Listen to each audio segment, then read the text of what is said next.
Hello, everybody. It's Jake Gino, host of the Jake and Gino podcast here with my co-host, the multifamily mentor, the coach, the chef, father, 6 best-selling author, the G Daddy, Gino Barber. Gino, how's it going? Jake, I'm doing good, and I am holding up the G code. And you know what? Every morning, Jake, when I wake up, this sounds pretty gangster to me, man. You got Dre in the house or what? It is on my nightstand every single morning. Big shout out to Ryan as he's talking. There's a reason why. The first G in the book, it's gratitude. And I want to remember, and every morning I want to remember and get up and be grateful. Start the day off grateful. That's the first G in G code. And I always forget. And I said, you know what? I'm going to put the book on my damn nightstand until I don't need it anymore. So for everybody out there, we're going to be talking about habits. And the first one is to be grateful. And Ryan's got an amazing story. He just told me he was a criminal at one point. He doesn't have to be a criminal anymore. He's freaking crushing it right now. But it's an amazing book. It's an easy read. Things in here are not hard. They're really simple. But to implement them and to have the dedication and the implementation is where he can help you in this book. All right, real quick with the formalities. Today's guest is the founder of hardcorecloser.com, has been a coach, sales trainer, author, and public speaker for decades, working with business owners to teach them how to grow their sales through advertising and marketing techniques. So without further ado, Ryan Stewman, welcome to the show. What's going on, fellas? Appreciate you having me. Hey, that is our pleasure. Ryan, you've helped tons of people with your content over the years. Why don't you just give us a background on how you got started in business?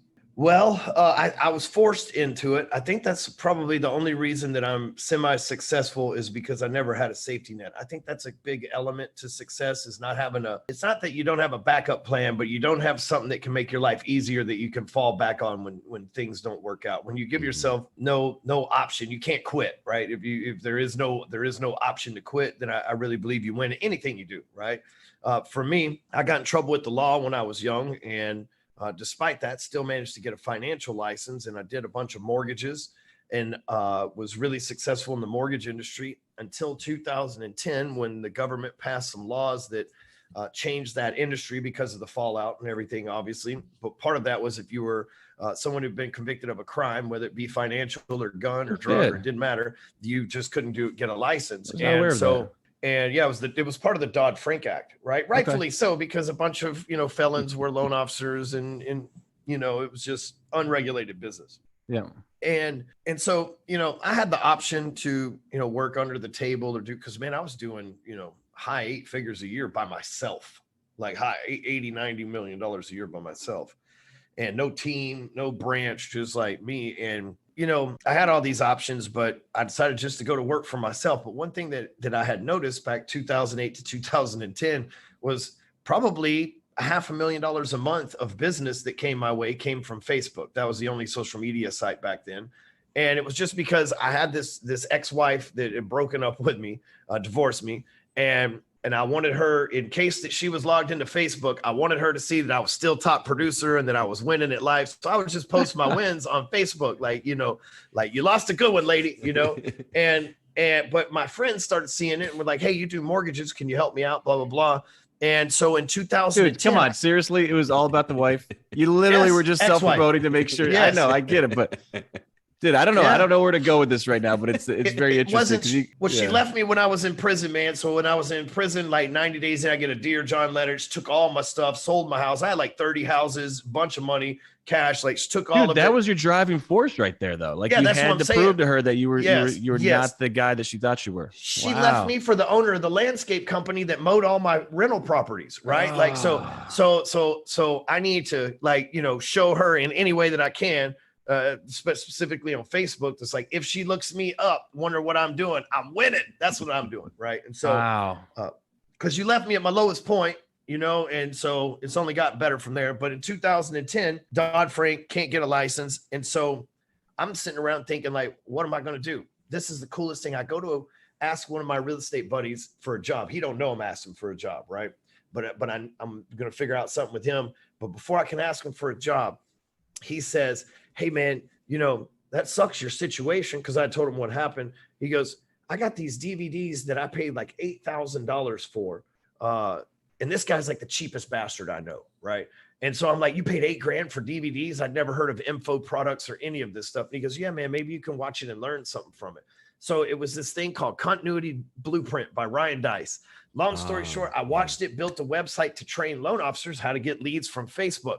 dude, you'd have thought I was robbing banks. Nobody understood that. They thought I was crazy. Like, you're never going to make any money from Facebook. It's a fad. The same things they say about NFTs and crypto and all that stuff now. It's the same exact that they were saying about social media back then. But man, I just didn't quit. And then, flash forward 10, 12 years, I guess it's 2022, 12 years later from starting that, I have a huge following, and it turns out you can make hundreds of millions of dollars from social media. You really can. What prompted you? You literally can sell anything on there. What prompted you to write the G Code? I'm a very formulated person, and I wrote a bunch of sales books and other stuff. The reason why I wrote that book is, I feel like we go through phases in life according to where we are in business, because business for an entrepreneur is a lot of our identity. We want to know your name, are you married, you got kids, where you live, what do you do for a living. Those are 5 things that we care about. Anything else we really don't care about when we meet somebody, right? And as a business owner, a lot of that identity falls on where you're at in business. Are you an employee or a salesperson? Are you a self-employed entrepreneur or a CEO or an investor, right? Like the Kiyosaki quadrant, basically. And the reason why I say that is I wanted something that I could set goals according to where I was, and a formula to follow. So I come up with this whole G Code formula, and it's no different than family, occupation, recreation, dreams, or faith, family, finance, and fitness.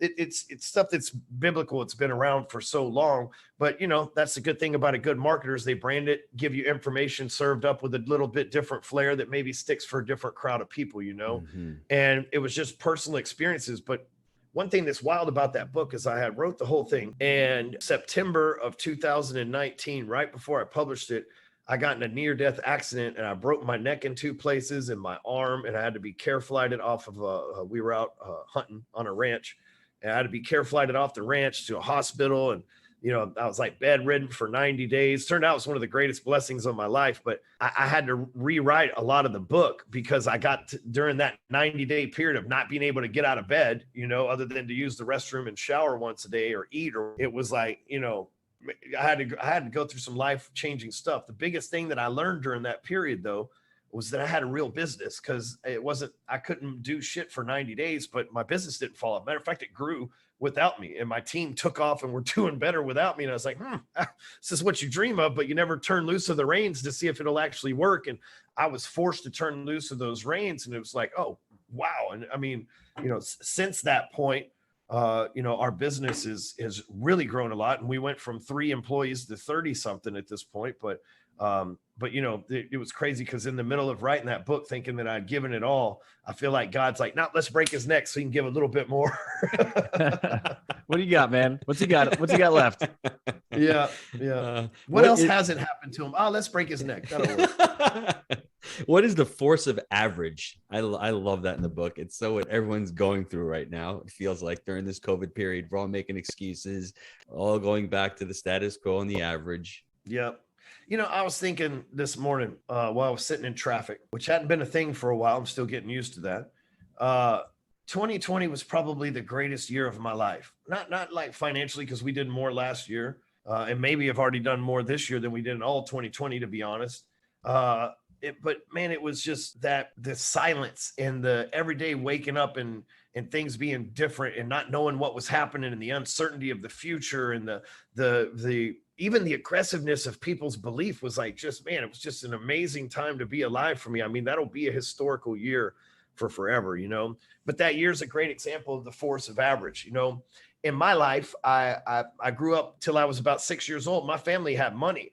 And then the S&Ls crashed. My grandpa was run out of the banking business. My grandma went to federal prison. My parents divorced. I never seen my dad again for like 20 years. So it was like, damn, at early age, I was like on a home run streak, like Fresh Prince from Bel-Air. And then boom, I'm like this broke ass kid living in a Dallas, and like life-changing events happening. Then I get adopted by my stepdad, which is like, all right, cool, man. Somebody else loves me. And then this dude's abusive. Like, damn it, that's a letdown too, right? So it's like, school, dropout, prison, all these things, then, become a millionaire, then go back to prison for a crime I didn't commit. So I had to wrap my mind around like, what in the hell, man? Like, I'm a good person. Even when I sold drugs, never robbed nobody, never stole nobody, never beat nobody up that owed me money. Like, I wasn't that type of person, man. I was just an integrity business person, and that was the only industry that I knew about at the time. Had somebody offered me to go work at Prove It or It Just Works or whatever those MLM companies are, I would have probably done well at that too. I just needed a product to sell, and drugs were the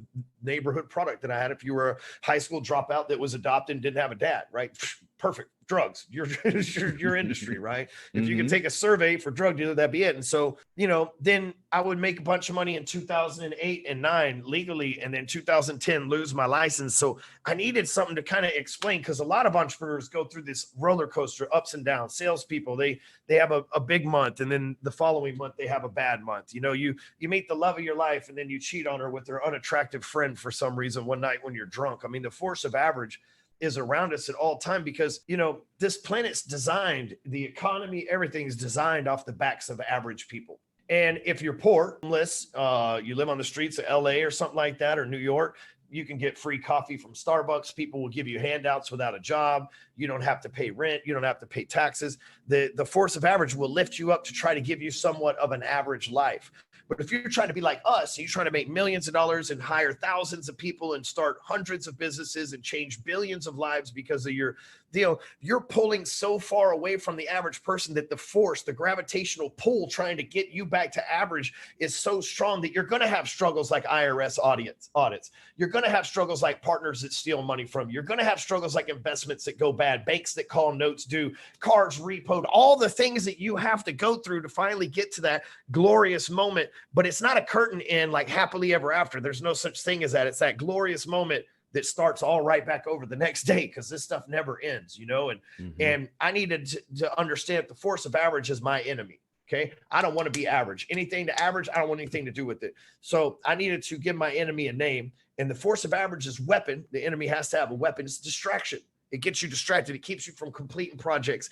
It keeps you from staying focused and in the zone. It keeps you from doing the things that you're supposed to do, working out, eating healthy, treating people right, all those things. But so we have a superpower too, though. And that superpower is focus. And I don't just mean like staring at stuff, but like the way to beat the force of average is to be focused. Like when you guys were building software or writing your first multifamily deal or writing your first contract or learning about your industry, man, you were probably so focused and in the zone that you could stay up till 2 a.m. reading paperwork, learning this stuff, go to sleep, wake up at 4:30, and then still all day long working on it again and weren't even tired. You're just like, just superpower in the zone, undistractable, undefeatable. We can tap into that at any moment. And the G code's the way to do that. It's all about doing that every single day. But the force of average is our enemy. And so many people fall victim to it. And because of 2020 and COVID and all that stuff, we saw the force of average just take a ton of W's. I mean, it just took so many people. Here's the crazy thing. I hang in a small circle of a couple thousand people, and those folks are all winning really big, because they didn't quit. The force of average talked so many people into quitting and taking unemployment and not being productive and shutting down and fighting against the man and all these other things were just, it used to be so hard to beat average. Whereas the last couple of years, shoot, if you just moving a little bit, dude, you're light years ahead of average. And we've just gotten, we are watching they say the wealth shift as if Bill Gates is getting everybody's money. No, we're getting it. Like us, the guys that used to be upper middle class, we're going from upper middle class to upper class because so many people in the middle class and below just stopped. But isn't it also not even just a wealth shift, but a skills shift, which leads to a wealth shift? Because Jake and I have upgraded our skills in the last couple of years, and we haven't bought into the narrative. Now all of a sudden the narrative is, what we've been saying for the last 2 years, that it's not what it's been for the last 2 years. We've actually upgraded our skills, as opposed to same with your couple thousand friends. And the more skills you learn, the more money you make. You're not chasing money, you're chasing opportunity. They've been chasing unemployment. We've been chasing opportunity. There's a big, complete difference. And in the book, you write the comfort zone is a seduction tool. They've been in that comfort zone. They've been seduced by that. They've been seduced by the $1,000 a month coming in a year. If you're making 46 grand a year, you're better off staying at home. But 2 years later, that money runs out and you have no skills and you're left behind and you can't find a job. That's the problem that I see. And you didn't grow for 2 years. That's right. You're complacent, being complacent, and you're not hard anymore. You're soft. That's the one thing I teach my son. He's 19 years old. I say, go bust those tables, because it don't matter if you make $15 or $18 an hour. That's a hard job. So when you tell me that you work 12 hours and that's tough. That's hard work. I want you to work really hard, learn how to work hard. Then you learn how to work smart, but you need to learn how to work hard first. So To me, that's important. There's another thing in the book, Ryan, before we go into the 4 steps. You talk about the conscious mind as being the RAM, the random access memory, and the RAS, which Jake likes to call the flux capacitor, the reticular activating system. Talk about that real quick, because that's how you focus. This is what we're talking about, the focus and people actually attaining that focus and achieving that clarity. It is. And I want to clarify that when I use the word focus, like it's an action word. It's not a staring at something. It's not a vision, like in a sense of you can see things clearly. Like focus is seeing something and taking the action to make it happen. I am focused on a result. That means I am focused on seeing this email, writing the email and sending it out, and the action result of that, right? So the brain has 2 parts, 2 major parts. I'm no surgeon or doctor, but I always like to simplify everything. And it's like a computer. You've got, like you said, the RAM, which is searches the memory, right? You've got the subconscious, which is basically the hard drive for your body, right? So every word you've ever heard, everything you've ever seen is actually stored in your subconscious brain in that hard drive, just like everything that you've ever clicked on your computer is stored on that hard drive, right? Like whether you can see it or cookies have been cleared, it's still all there on that hard drive. Our conscious job is like RAM on a computer. Its job is to go look through that hard drive and recall the memories that are going to suit us for whatever situation that we're in, right? But so the way that, in my opinion, is that you're able to tap into that the subconscious through you're able to tap into the subconscious through the acts of the conscious by getting stuff done, right? And the reason why I say that is when you're usually in the zone doing stuff, it's because you're familiar with something. You know, the first time we go to do something, it's like you get a toy for Christmas or a new computer for Christmas. You're trying to read the instructions on how to put it together. It's so frustrating. Like it's anything but put you in the zone. It's like, oh man, this is new territory. I don't know how to do this, or a new software or CRM that you got to learn, whatever. It's very distracted.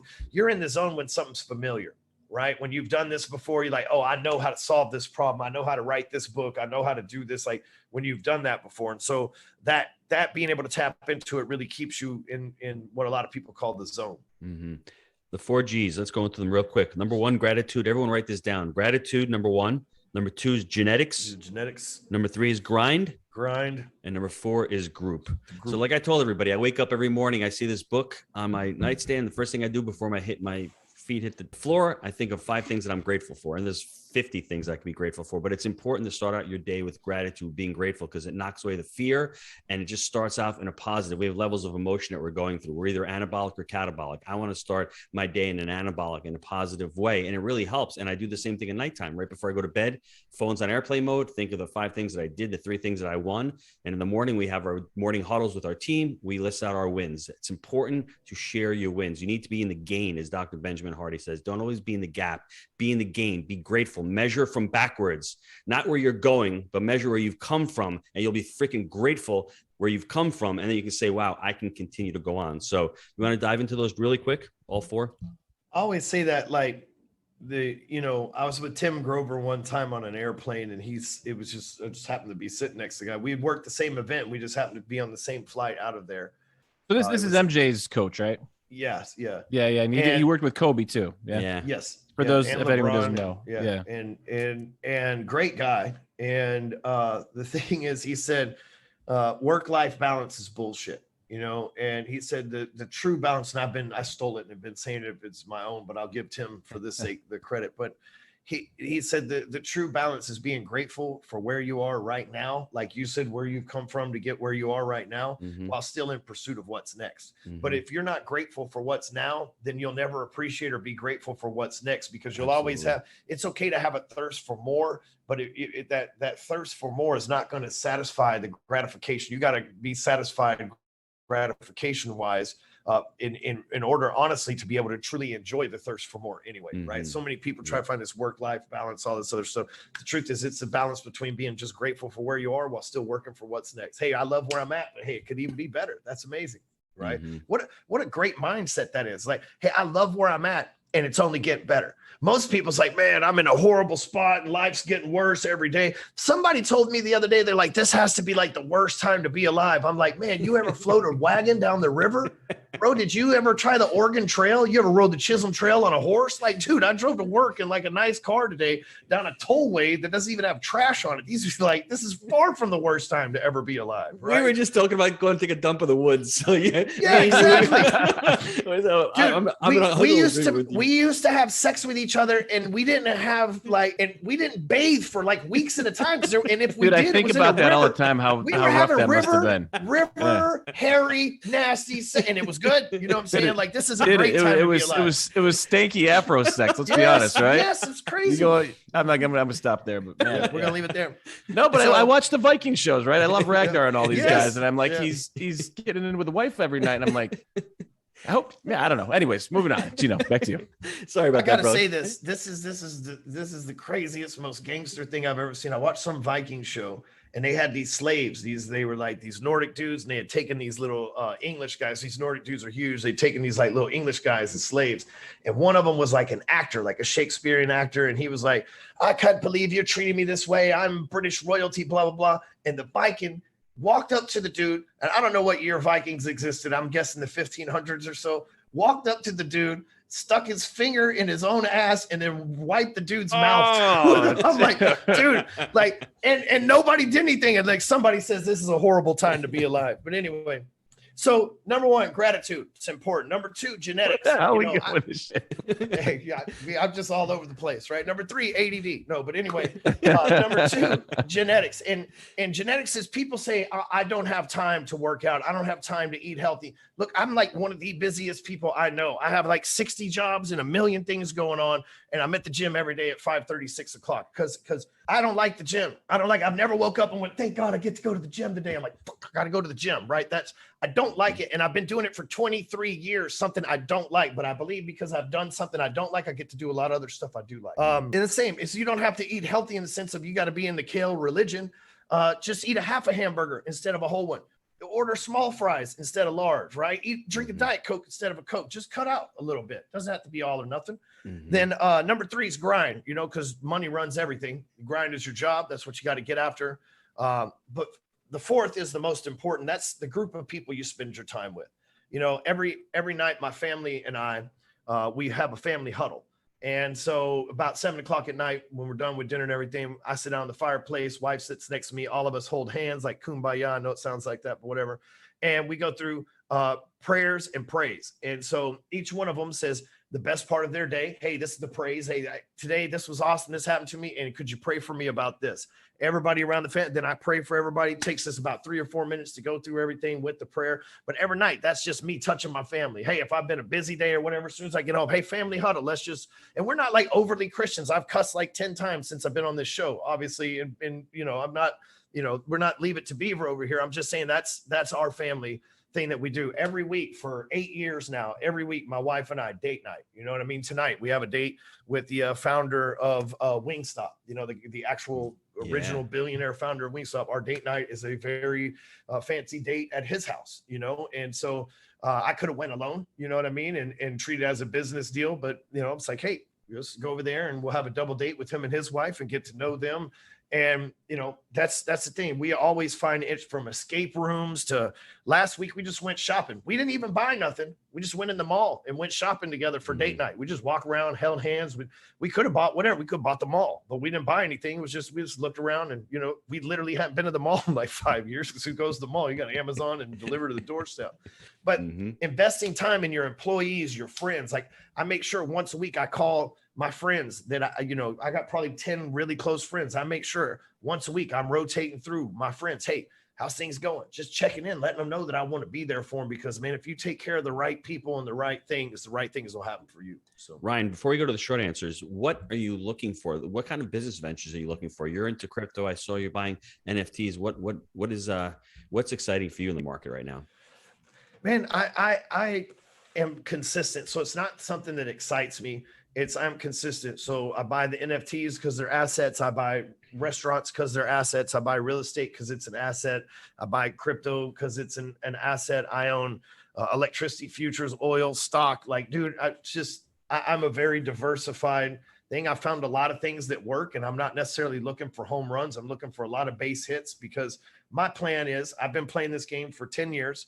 and I'm doing really well at it. But I'm at the second compound effect, right? So if things compound at 20% a year, I'm at the second doubling.